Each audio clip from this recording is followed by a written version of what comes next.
You're a few paragraphs into an article you should have scrolled past. Phone tilted away from the room, like the screen owes you a little privacy. Then comes the line that does the damage. The average American household is worth more than $1 million.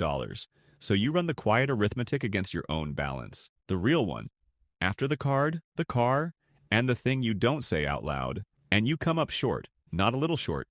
You close the app like it owed you an apology and you go back to loading the dishwasher, feeling like everyone got a memo you missed. Like there's a normal you keep just missing, and the proof shows up in headlines like that one. Here's what that headline left out. The average has a billionaire standing in it. Jake's been measuring himself against that exact number for years, and tonight it finally lied straight to his face. Because here's the truth the headline skipped.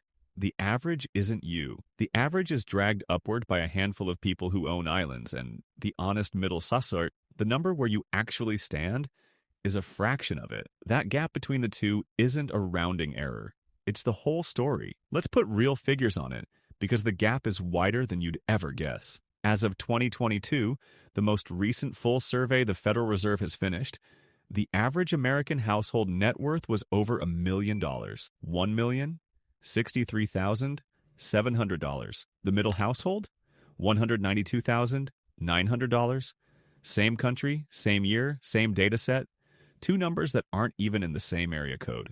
One is more than 5 times the other. That's not a typo, and it's not a trick. It's just what happens when you average a crowd that has a few billionaires standing in it. Picture a small diner, 9 regular families splitting pancakes on a Sunday, and then one person walks in who's worth more than the entire town put together, and sits down at the counter. Run the average net worth of everyone in that diner now, and on paper, every family in there is suddenly fabulously rich. In reality, nobody's pancakes got cheaper. Nobody's rent dropped $1, the number moved. The people didn't. It's the same trick as measuring the average height of a room, and then a pro basketball center walks in, and suddenly the average person in here is dunking. Nobody grew an inch. The number just put on stilts. The fine print version reads differently than the headline. Average American sounds like it describes a typical person. It doesn't. It means add up everyone, including the people standing on a ladder 10 miles tall, and divide. The typical person never set foot on the ladder. For a number whose entire job is describing the typical American, quietly folding in people who own their own time zones is a generous reading of the word typical. At Mr. Sense, we spend way too much time figuring out which number is quietly lying to you. So if you've ever measured your whole life against a statistic and come up short, you're in the right place. We break down one money trap every other day, so you see the next one coming. There's a name for what just happened to you in that article. We call it the billionaire average. Anytime a single enormous number at the top hijacks the word typical and leaves ordinary people feeling like they failed a test that was rigged before they ever sat down. And it's everywhere once you see it. Average salary, average home price, average savings. Every one of those headlines has a few people on the 10-mile ladder bending the number, and every one of them gets read by someone at the dishwasher who decides they're behind. So let's stop averaging and start locating. Line up every household in America from least to most and walk up the ladder rung by rung. Because that's the only honest way to find out where you actually stand. Down near the bottom quarter, you'll find Lisa, 15 years teaching, beloved. The kind of person who buys her own classroom supplies out of a paycheck that never quite stretches, and who has spent more than one summer working a second job to cover the months school doesn't pay her for. Her net worth sits around $27,000. She did every single thing we tell people is honorable. Showed up, stayed late, poured herself into other people's children, and the latter still parked her in the bottom quarter of the country. That math isn't a verdict on Lisa. It's a verdict on what we decide to pay the people who raise everyone else's kids. Keep climbing, and you reach the actual middle Jake's rung, $192,900. Half the country sits below him, half above him, and he is standing on the exact center line. For years, he was convinced that meant he was behind, because he kept holding himself up against a number with a billionaire wedged inside it. Every raise, he'd check the headline average and feel the gap, and assume the problem was him. He was never behind. He was standing dead center in a line of more than 130 million households, and calling the precise midpoint of his own country failure. Now, Marcus. Big title, bigger salary, the corner office kind of money, the kind that's supposed to settle the question forever. He assumed all that income had launched him near the top of the ladder. It hadn't, not the way he pictured. Income is the river, net worth is the reservoir, and Marcus's reservoir springs a leak out the side every single month, into a leased car that announces the salary, a mortgage sized to the salary, and a lifestyle that grew the very instant the paycheck did. The big number on his pay stub put him higher than Jake, sure. It did not put him where his salary kept whispering he was. He's running a good income through a budget that keeps almost none of it. And from the outside, he looks like he's winning. And then there's Frank. Same modest street as Jake. Same sensible 10-year-old car. The guy nobody on the block would ever point to and say, there's money. Quietly, Frank is well into the top 10% of the entire country. Nothing about him looks like wealth. No boat, no badge, no announcement. And that is exactly the point. The people who look rich often aren't. And the people who actually are rich often look like Frank, mowing his own lawn on a Saturday. Which is precisely why one average number can't tell you a single true thing about the person standing next to you in line. Keep climbing past Frank, though, and the rungs stop making any sense for a normal life. The front door to the top 1% of net worth is around $11.6 million.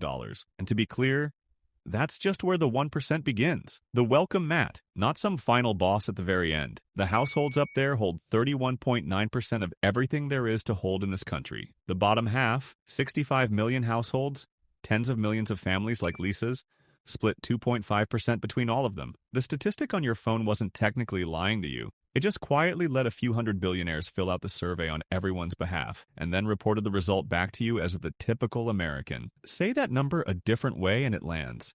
The average you flogged yourself with isn't a measure of you at all. It's a measure of how far the top has floated away from everyone standing underneath it. That's the quiet thing the headline never says. When the gap between the average and the middle gets this wide, it isn't telling you that you're poor. It's telling you the ceiling left the building and took the whole conversation about typical with it. And we should be straight with you here, because the people you shouldn't trust on this stuff are the ones who pretend the data is cleaner than it is. Depending on which government survey you use, that middle number lands somewhere between $176,500 and $192,900. The two agencies count the edges a little differently. Either way, and this is the only part that matters, it's a fraction of a million, not a number sitting north of it. So sit with the one figure this whole thing turns on. Say it out loud.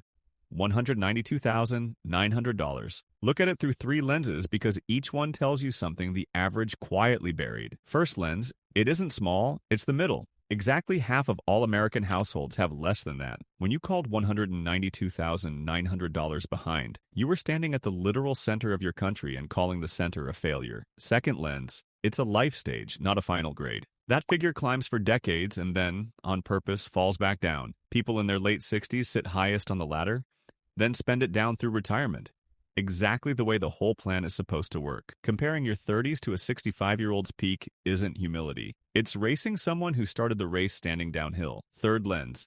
It was never the number that decided how you feel. Jake built an entire identity around being behind. He survived a layoff scare, a daycare bill that reads like a second rent, a full decade of getting up and doing everything right, and he handed all of it over, every anxious night of it, to a graph that had quietly seated a billionaire in his row, $192,900. He'd been standing at the midpoint of his whole country the entire time, losing sleep over a number that was actually describing somebody else's yacht. The math never had it out for Jake. The math just let a stranger's fortune sit in the same average as his groceries. You might be 3 steps ahead of us right now thinking, hang on, averages aren't lies? You just don't understand statistics. That's a fair shot. So let's give it its strongest version. The mean isn't just valid. It's the only correct tool for some jobs.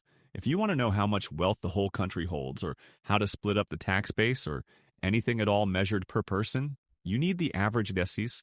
The only way to add up an entire nation's wealth runs straight through the mean, and the median simply can't rebuild that for you. Mean, median, and mode aren't 3 competing lies. They answer 3 different questions, and the Federal Reserve publishes all of them side by side, on purpose. The gap between them isn't an error. The gap is the data. Every word of that is right. And here's the exact line where it stops being right. The average is the correct answer to how much wealth exists. It is the wrong answer to where do I stand. A tool can be perfectly honest and completely wrong for the job. A kitchen scale is a great scale and a terrible ruler. For locating yourself against a lopsided crowd, the mean isn't lying to you. It's answering a question you never asked. So the decision rule is clean. If the question is how much, use the average. If the question is where am I, use the median. Or better still, your own rung. So here's how you stop getting mugged by a statistic. 3 moves. 1. Throw the average out of any sentence that's about you. It's a real number doing an honest job for economists and a dishonest job on your self-esteem. The second you're locating yourself, the only fair yardstick is the median, or your own percentile, never the mean. Let the economists keep the average. It was never built to be a mirror. 2. Compare to your own rung for your own age. That all ages middle is a blend of broke 20-somethings and people who've been compounding quietly for 40 years. Find where your actual age group sits and measure against that, not against a retiree at the very top of the curve, and never again against a number with a billionaire folded into it. 3.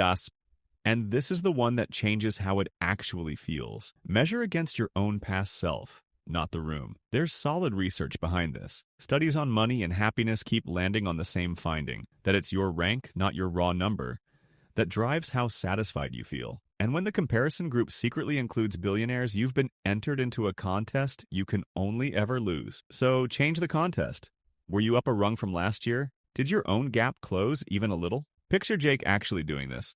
Closing the headline, opening his own spreadsheet from 12 months ago and finding he's up. Not up versus the country. Not up versus the billionaire in the diner. Up versus the Jake who was loading the dishwasher last winter, certain he was sinking. The Jake was wrong, and this one can prove it. That's a game you can win. It's the only scoreboard that pays out in your real life instead of someone else's. Do those 3 things, and something quiet happens to who you are. You stop being a person who flinches at a headline and become the person who knows which number answers which question. And that person almost never feels behind, because they've stopped racing the billionaire on the rung 10 miles up. So, formally, congratulations. By the only measure that was ever actually about you, you are not below average. You were never even in that chart. So, go back to that article. The one you closed like it owed you an apology. The headline hasn't changed. The average American household is still worth more than $1 million, and that number still has a billionaire standing in it. But you read it differently now. You're not below it. You were never measured by it. You can put the phone down without the little flinch this time. The honest middle is $192,900, and your job was never to beat the whole country. It was only ever to climb your own next rung. If there's a number in your life that's been quietly making you feel behind, drop it in the comments. We read everyone. And the sharpest ones become the next breakdown. And if you want the version of this that ends with your number instead of the country's, the real number is exactly where this goes next. If this made the math click, like it. Subscribe so the next trap finds you first. And tap the bell, because the ones we don't warn you about are the expensive ones. The average was never a photo of you. It was a photo of the room, with one man standing on a ladder so tall the camera forgot the rest of us were even in the frame.